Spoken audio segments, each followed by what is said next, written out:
Hello traders, I am proud to announce that I am finally going to be releasing my newest course. This one is going to be a video course that includes a whole package of a lot of cool tools, strategies, and discounts.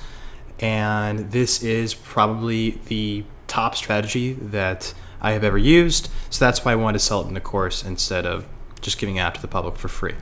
So with that, we'll be seeing that next week. Today's video, we're going to go over some passive income strategies on Binance. But again, this is nowhere near what will be released in the course.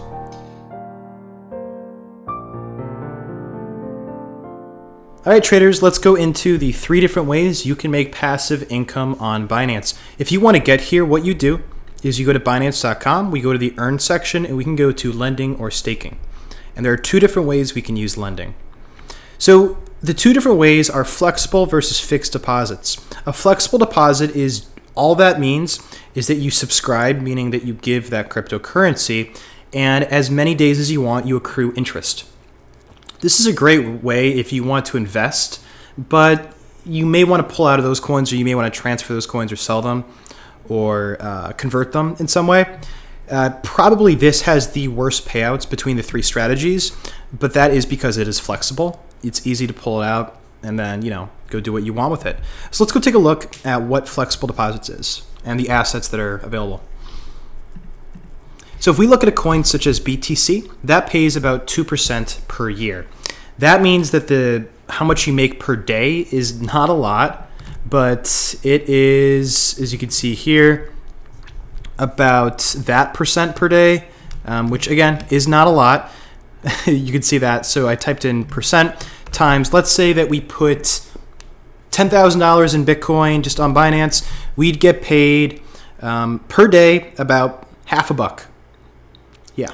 So let's say we have $100,000 worth of Bitcoin. How much Bitcoin are we going to get? Are we going to get out of that? If I have $100,000 of Bitcoin, I'm going to get paid $5 worth of Bitcoin per day, and I can end this whenever I want. I can, pull out of the interest rate payments whenever I want. So that's really what it is. It's quite simple. You can even auto subscribe. So I think that means when you deposit, it just immediately subscribes for you. So if you're constantly transferring, you can click that, and you don't even have to worry about anything. It just takes care of that for you. So flexible is one way.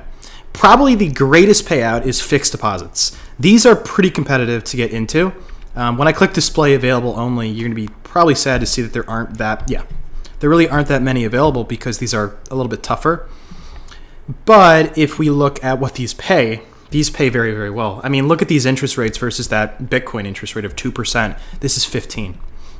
The way that fixed deposits work is for either 7 days, 15 days, 30 days, or 90 days, you give your cryptocurrency and you are not allowed to touch that. You're basically giving a loan that you get interest back at the end of that loan period, but you cannot exit, to my knowledge. So let's say that we do a BUSD, which is a stable coin, for 30 days. What does this pay out? What does 15% mean?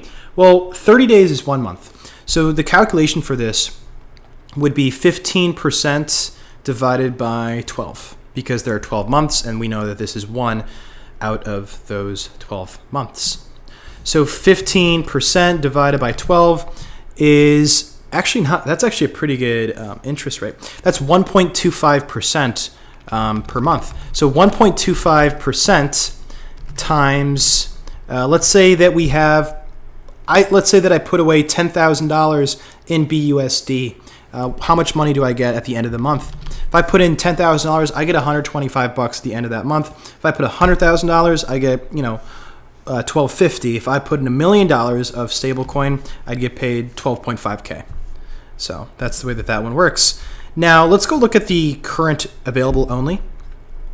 And if I look at the Tether and BUSD, you can see that this one is sold out, meaning that we can't use it for a 7-day. 14-day sold out as well. 30-day, nope. But the 90 days available, probably because not many people want to use the 90-day. But BUSD, you can see we have all of these, and the payout's higher than the USDT. So if we use, let's do a 14-day. Pardon me, I said 7-day, 15-day, 30-day, 90-day. I meant to say 7-day, 14-day, 30-day, 90-day. If we use a 14-day, and we use a 6.63 annualized interest rate, that would be 14 divided by 365, just to see, first of all, how much of a year that counts for. So 14 divided by 365 is that. Now that times 6.63% pays, okay, I did not do this correctly. Okay, my maths are not good. I could just call this, hey, that's like half a month divided by 24, 6.63, because there's probably 24 14s, maybe 25. Very, very poor math, but let's say that there are 25 14-day periods in a year. That would be 6.63% divided by 25, which is that times 100 to get me, the percent, 0.26 at the end of 14 days. So 0.265 at the end of 14 days. Yeah, that seems correct, just about what you would get. So if you get 0.2652, let's say we put in for 14 days $10,000. What do we get? Well, we would get you would not get that. You wish, but you would not get that much. You'd get 26.52. Yeah. So you'd get about $26 after 14 days. Let's say 7 days. It would be 7 divided by 365 to find how much of a year, and then you want to multiply that by the interest rate, I think.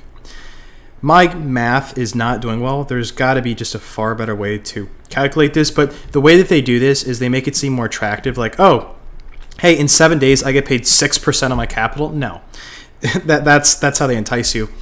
I don't want to say entice you, but they display the annual percentage rate probably to make it seem higher, because the actual 7 day is probably 0.12 by my math, 0.11 percent on your capital, but that's not terrible. You have a guarantee of making about 0.11 in 1 week. 0.11% on any amount of capital that you put in 1 week. That's not that bad. So that's the second way that you can make money. Other way is staking. Staking is by far just the absolute simplest way to do this.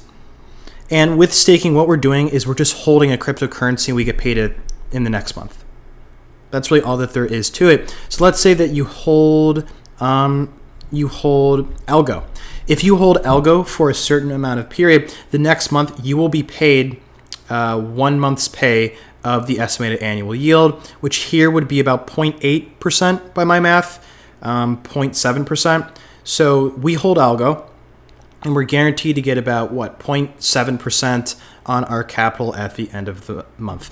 Payout period is down here. Where is it?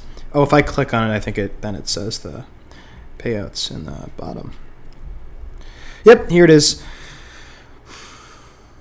Distributions will be completed the 5th of each month. So you would get your payment on the 5th of each month. It all depends on how much you hold in the previous month, as you can see here. So this is another way you can make passive income. And you can also see historical yields to see what this is paid. This is insane here. Look at that estimated annual yield. I would jump on that in a heartbeat. I mean, wow. That's a great staking amount.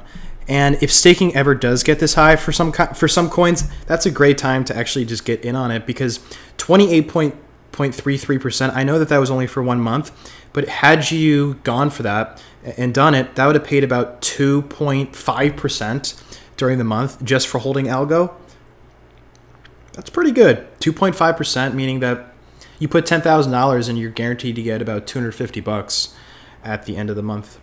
So it's a cool way to do it. Yep, and there are other passive income routes that you can go. Those passive income routes and ways to make money the way that I do not want to reveal on my public YouTube, because that's only going to be for people who, get the course, of course. Huh, that's a mouthful.